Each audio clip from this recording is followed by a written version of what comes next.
Voilà, on veut toujours tenir un langage double. On a des politiciens, c'est pour cela, on a des politiciens, si vous permettez, on a des politiciens aujourd'hui. La journée tenir de tels propos et la nuit, on fait la courbette. On a des politiciens, évidemment, ils sont le jour dans l'opposition et la nuit, ils sont dans la majorité. Avec ces gens-là, le combat ne pourra pas avancer. Au pire des cas, il faut qu'on s'assume. On est dans la majorité, on bouffe. On est dans l'opposition, on crève des faim, on voit à quelle façon on peut porter un changement pour un peuple. C'est pas facile, mais il faut espérer. C'est pas facile, c'est vrai, il faut espérer. Une seule dernière question, une seule question, parce qu'on est vraiment arrivé à la fin. Monsieur, bienvenue. Je reviens encore à vous par rapport à un propos que vous venez de tenir tout à l'heure. Vous avez dit la majorité exploite la jeunesse, l'opposition l'exploite aussi davantage. Mais vous, vous êtes président de la jeunesse. Vous dites dans 2 ans que les autres continuent avec leur cacophonie, mais dans 2 ans, ils seront surpris. Vous allez les renverser. Et vous allez les renverser avec qui? En utilisant cette jeunesse-là. Ce n'est pas une façon de l'exploiter aussi? Vous savez, à vous la parole. Je vais vous dire quelque chose. J'ai vu des présidents des partis politiques qui sont présidents de leur parti depuis 20 ans, 30 ans. Il n'y a qu'eux qui sont présidents. Donc ils sont déjà dictateurs. Oui, mais celui que nous plairons aujourd'hui l'a été aussi pendant autant d'années. Voilà pourquoi les autres sont partis pour aller... Aujourd'hui, on a des pionniers, des leaders, on a de ceci, parce que lui aussi a voulu conserver les postes. Je dis aujourd'hui, dans le décan, exploite le malheur de la population. J'ai bien dit dans le décan. Moi, je suis celui qui vient pour changer les choses. Dans mon parti, je dis, j'ai un seul mandat de 5 ans. Après ce mandat-là, je serai plus le président de mon parti. On va ramener une nouvelle couche, vraiment dans la scène politique. Des gens avec de bonnes valeurs, bonnes mœurs. C'est mon parti que j'ai créé, mais j'essaierai vraiment, j'ai un seul mandat, monsieur. Après, dans 5 ans, vous me verrez ici, peut-être en tant que membre d'honneur de mon parti. C'est bienvenu. Avez-vous déjà goûté au miel du pouvoir? Monsieur, je suis déjà assez bien placé dans ma vie d'entrepreneur. Ouais. Des bureaux, j'en ai. Le moyen, j'en ai. La maison, j'en ai. Des véhicules, j'en ai. Donc, je ne cherche pas un bureau, un poste quelconque. Donc, je n'ai pas 50 enfants et 50 femmes. Donc, j'ai des enfants. Avec 100 $, je peux vivre, monsieur. Je ne suis pas dans le match vu, il faut une grosse maison pour faire voir. Je ne suis pas dans ces visions-là. Merci, M. Bambalé. Ce sont des discours que nous avons déjà écoutés ici dans ce pays. Ce n'est pas nouveau. On a vu chicote, je vais chicoter là-bas. Jusqu'aujourd'hui, on ne voit pas la chicote. Là où c'est parti. Maintenant, c'est lui-même le propriétaire de la chicote qui est chicoté. On ne voit plus la chicote. Mais au jour d'aujourd'hui, à vous entendre parler, M. Bambalé, on a vu même des gens qui se sont programmés champions. Il est allé au Parlement, il s'est tué. On ne le voit plus. Mais vous, c'est le genre de politiciens que nous voyons ici dans le pays. Dites-nous aujourd'hui, est-ce que vous êtes à même de porter tout haut l'esprit de Tiens Tshisekedi, la vision de Tiens Tshisekedi, aujourd'hui qu'il n'est plus, est-ce que vous êtes prêt à le porter? Et même quand il y aura corruption, il y aura l'argent, vous direz non, peuple d'abord. Est-ce que quand je parle là, je me suis caché? Je parle haut de Kabila, je parle haut de Tshisekedi. Je suis un homme libre, j'appartiens à personne. Je dis la vérité qui veut l'entendre. J'ai un devoir de dire les choses, je dirais, à ma jeunesse. Je le dirai. Ça peut choquer les uns les autres, mais ce n'est pas mon problème. Le Congo, ce n'est pas un royaume. Le Congo, c'est pas, plutôt n'appartient à personne. C'est notre héritage à tous. Il n'y a pas une poignée de gens qui vont réclamer cet héritage. On va les empêcher. Il faut que tout le monde s'en sorte. Le Congo, c'est pas un riche. Pourquoi certains qui sont pauvres, l'autre qui s'enrichissent, monsieur? Non, monsieur. Ils doivent redistribuer les richesses d'un pays. Ils ne peuvent pas vraiment s'encaparer, qu'on soit à la tente de la main, qu'on commence à faire la manche. C'est comme ça qu'ils sortent des révolutions. Alors, nous, on a la chance d'aujourd'hui, on a le choix. On vient pour apporter une troisième couche sociale. Parce qu'au Congo, vous êtes pauvre ou vous êtes riche. La diaspora, il a l'expertise, il a le moyen. Il pourra demain créer au Congo une troisième couche sociale créée par des Congolais qui emploient des Congolais. Pourquoi on n'arrive pas à le faire? Parce qu'en face, on n'a pas des interlocuteurs. On ne laisse pas faire. Moi tout seul aujourd'hui au Congo, j'emploie plus de 200 personnes.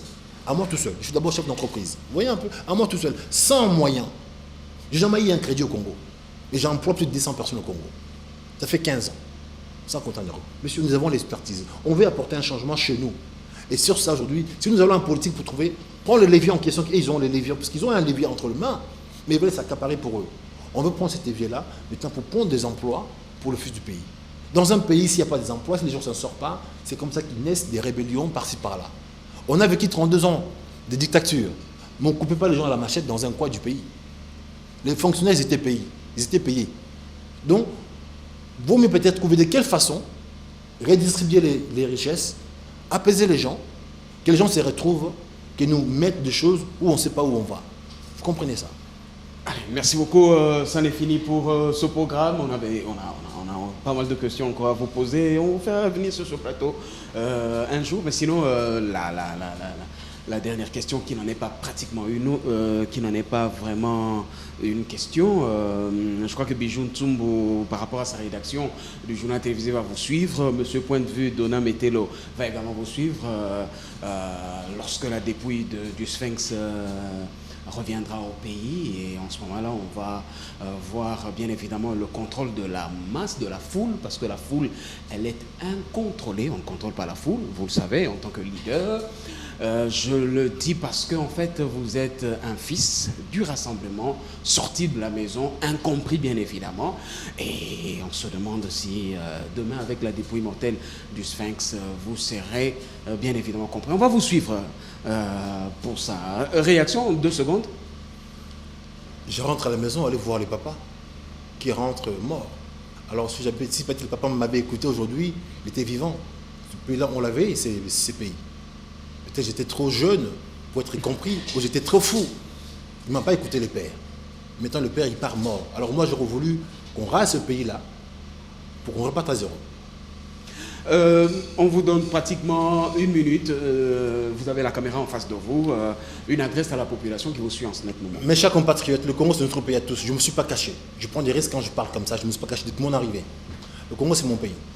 J'ai laissé femmes, enfants en Europe. Nous sommes venus là pour porter un changement. Pouvoir en place. Mais le patriarche, avec son âme de sang, il n'a pas voulu. Il a préservé le pays. Le pays n'est pas cassé. Vos magasins des Indiens qui payent le pays n'est pas cassé. Vos maisons construites par des biens malakis n'est pas cassé. Pour l'amour, le père qu'il avait pour le peuple. Aujourd'hui, le père est mort. En face, je ne vois pas gérer la compassion pour vraiment sa dépouille mortelle. Alors la Congolaise, vraiment, la classe politique congolaise, ils ont peut-être joué un peu un jeu que je ne peux pas citer le nom. Mais moi, je dis, le peuple congolais, mettons nos différends de côté, l'arche de guerre de côté, allons d'abord gérer pleurer de notre père, et en ce moment-là qu'on pose des questions réellement à nos politiciens, aujourd'hui qui se prétendent, de gauche et de droite, du rassemblement ou bien de la majorité. Nous, le peuple congolais, ou nous, de petits partis, on devient quoi dans tout ça? Est-ce que vous voulez toujours partager les gâteaux, ou bien changer carrément le régime? Voici ma question. Merci beaucoup, monsieur Bienvenu Ambalé, président du mouvement de la jeunesse du Congo. Merci beaucoup pour cette énième participation à Plateau Spécial. Et bien évidemment, notre pays avec Bijou Ntsumbu. Première participation en ce qui concerne Point de Vue de Dona Metelo. Je remercie bien évidemment mes confrères pour leur participation à cette émission. Merci beaucoup, président. Nous serons sur vos pas. Nous allons vous suivre à la loupe. Et je crois que l'actualité ne manquera pas d'être fournie richement par rapport à ce que nous allons suivre de vous et connaître de vous. Merci beaucoup, Président. On vous fera revenir sur ce plateau de télévision sans aucun problème. Peut-être dans le cas de Point de Vue ou notre pays, ou un plateau spécial comme on l'a fait aujourd'hui. Allez, merci beaucoup, fidèles téléspectateurs de la radio-télévision Puissance. Vous nous suivez maintenant à 19h45, c'est ça? 19h45. La rediffusion de ce programme, c'est ce soir déjà à partir de 23h et demain 8h. Et nous n'oublions pas, demain c'est quel jour? Demain c'est mercredi 23h pour le compte de notre pays. Nous, Fils Antoine, nous te remercions pour bien évidemment la prise de vue et nous n'oublions pas Jérémy Mbambi Israël qui était bien évidemment à la réalisation de ce programme. Merci de nous suivre sur la RTP et bonne continuation de vos programmes sur cette même chaîne.